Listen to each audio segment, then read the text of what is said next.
نبی کریم صلی اللہ علیہ وسلم کی بارگاہ میں ایک آدمی آیا، نابینا ہے۔ حضور علیہ الصلوۃ والسلام سے عرض وہ کرنے لگے کہ میں مسجد آتا ہوں، رات کی تاریکیاں بھی ہوتی ہیں، اندھیرے ہیں، تو کچھ ایسا ہو جائے کہ میری آنکھیں آ جائیں، اللہ اکبر، میری آنکھوں میں نور آ جائے۔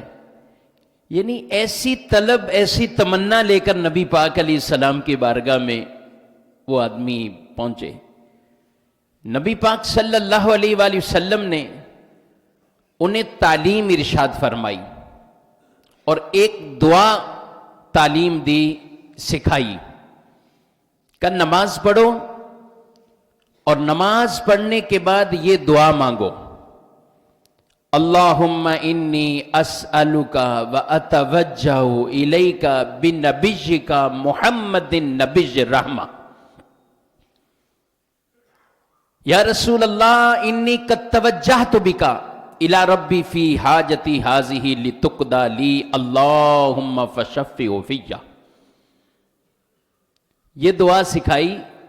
دعا کا ترجمہ یہ ہے، اے اللہ میں تیری بارگاہ میں سوال کرتا ہوں اور میں تیری طرف متوجہ ہوں۔ کس طرح؟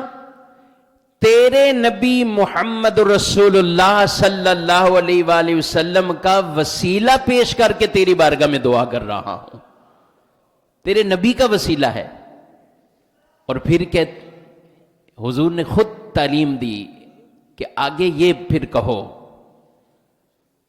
کہ اے اللہ کے رسول، میں آپ کی طرف متوجہ ہوں، آپ میری سفارش کریں، آپ میرے لیے شفاعت کریں۔ تو کہا جب یہ کلمات اس صحابی نے کہے، حدیثوں میں ہے، صحابہ کہتے ہیں ہم ابھی بیٹھے تھے، وہ گئے نماز پڑھی اور یہ دعا مانگی، کہتے ہیں وہ کھڑے ہوئے ہیں، اللہ نے انہیں آنکھیں عطا فرما دی ہیں، ان کی آنکھیں روشن ہو گئی۔ اس دعا کو کہتے ہیں دعائے حاجت، نماز کو صلاۃ حاجت کہتے ہیں۔